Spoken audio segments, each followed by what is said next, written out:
Welcome back into the Sports Source. This segment of our program is brought to you by Madisonville Marine. And you can go ahead and mark it down, folks.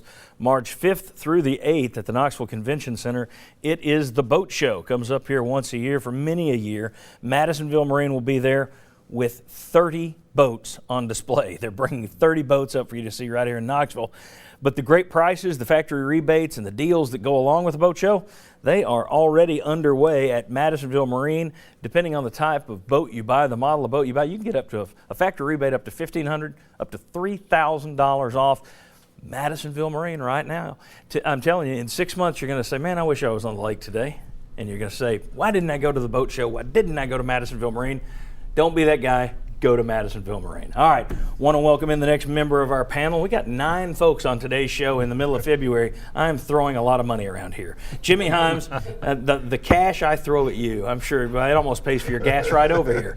Almost. Jimmy, almost. Yeah. Jimmy Himes, of course, the host of Sports Talk on Sports Radio WNML. Jimmy, thanks for being here. Good to be here. Okay, I'm going to start with you, as a matter of fact. Every week, as I said earlier, every week we think we're going to talk basketball, and then every week something new trickles out on the Southern Miss Donnie Tyndall situation. This week, the NCAA rules a couple of guys ineligible that were Tyndall recruits. Overview on what happened and your thoughts on what it means. Is it another bad sign for Donnie Tyndall? Well, yeah, it's a bad sign. I don't know how unexpected it might have been to some people, but when you declare 2 players ineligible that were recruited under Tyndall's watch, when you got 3 players that you're wondering how did their tuition get paid for, how did their books get paid for, and so forth, that's another issue that you're facing. Now, what's the NCAA timetable? I don't know. Obviously, to me, that's an admission of some guilt to a certain degree. The NCAA will take its sweet time. Here's the thing I wonder about. Is Mike Slive going to intervene at any point? He certainly intervened with Bruce Pearl. Is he going to jump into this case and make any kind of ruling about, well, I think this is what you ought to do, Tennessee, I think you ought to suspend this guy, or is he going to let the NCAA play out? I don't know, but surely it's not a good sign for Donnie Tyndall. No, and it would be interesting if Slive stepped in there. Pearl had his stuff at Tennessee. Mm-hmm. I mean, that's right. and I still believe that part of that was trying to help Tennessee fend off some of the problems that, that he saw coming from the NCAA.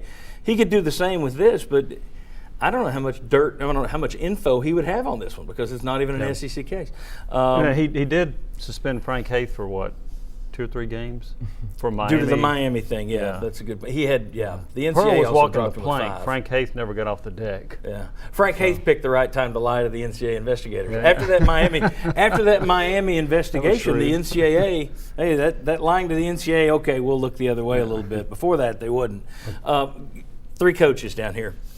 2 of you went through this with Bruce Pearl thing. You've been a head coach who went through it at Tennessee. You had an athletic director ready to make a move. You did a year at Florida as an interim coach, still the greatest line in the history of basketball. You're a no-nonsense coach in a nonsense program. That was brilliant. Well, John, I was just speaking the truth. Yeah. Well, here's my question for you guys.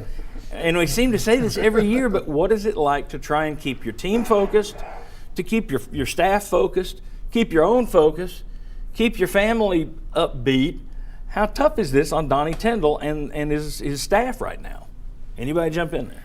Well, I think with this team, these players, that's the easiest part that these coaches have is keeping them engaged because it wasn't on Tennessee's campus. They weren't involved in it. None of their peers are involved. And the leadership that Josh and Armani, they've been through this with Cuonzo to a different degree, but with Cuonzo they've had some adversity. So that part I think is easy. The part that's hard is the staff and the families. You got coaches over there like Coach Shoemake, Coach Pickens. They got young kids. They've uprooted their families and they started to buy a house and getting ingrained in the school system.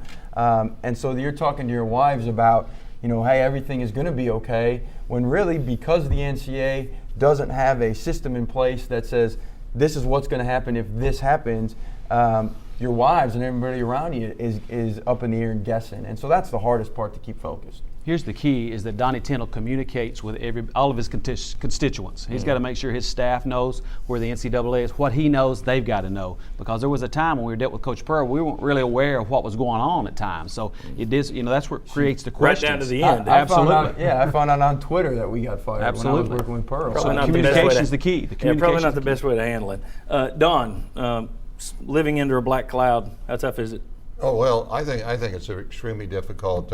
Your family, as Mark just pointed out, certainly suffers through all this. But at this point in time, what is Donnie Tyndall guilty of here at the University of Tennessee? There's a lot of speculation as to what is going on down at Southern Miss, and evidently, they have admitted some wrongdoing within their own program. They haven't said that Donnie Tyndall was guilty of it. The NCAA hasn't yet. They've just admitted that there was wrongdoing at Southern Miss. So as far as I'm concerned, I'll take the high road for Coach Tyndall.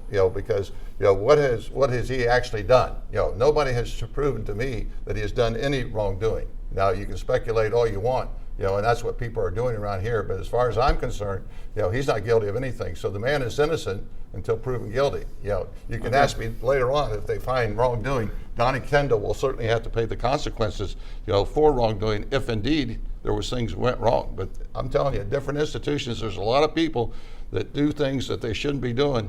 And just to blame the head coach, I think, is wrong at this point in time. But here's what you're running into, Jimmy, and I'll let you close it out quickly.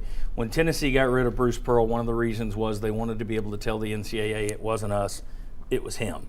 And that's how Tennessee avoided major sanctions. And that's why Pearl got the 3-year, part of the reason he got the 3-year show cause. Right now, Southern Miss, I guarantee you, is saying it wasn't us, it was Donnie Tyndall. Yeah. That's the problem. Well, and the other problem is that recently, regardless of whether he had his hands all over this and knew what was going on, the NCAA now is holding coaches accountable even if they didn't know. Plausible denial is sort of out the window. Yeah. So, Don, to your point, even if he wasn't involved with it, the NCAA is still holding coaches accountable. Supposedly. I mean, that's the thing. That's Dependent, true. and again, That's what- it all after they bungle that Miami case so bad, everything has changed, and you just don't know what they're going to do. But we'll have to continue covering it as new stuff develops. Hopefully next week we'll just be talking basketball. Coming up next, we're going to talk about the offensive coordinator search. We're going to start getting into signing day discussion. We're going to run through all the players that could flip-flop to Tennessee, from Tennessee. A lot more to come on the Sports Source. Come on back.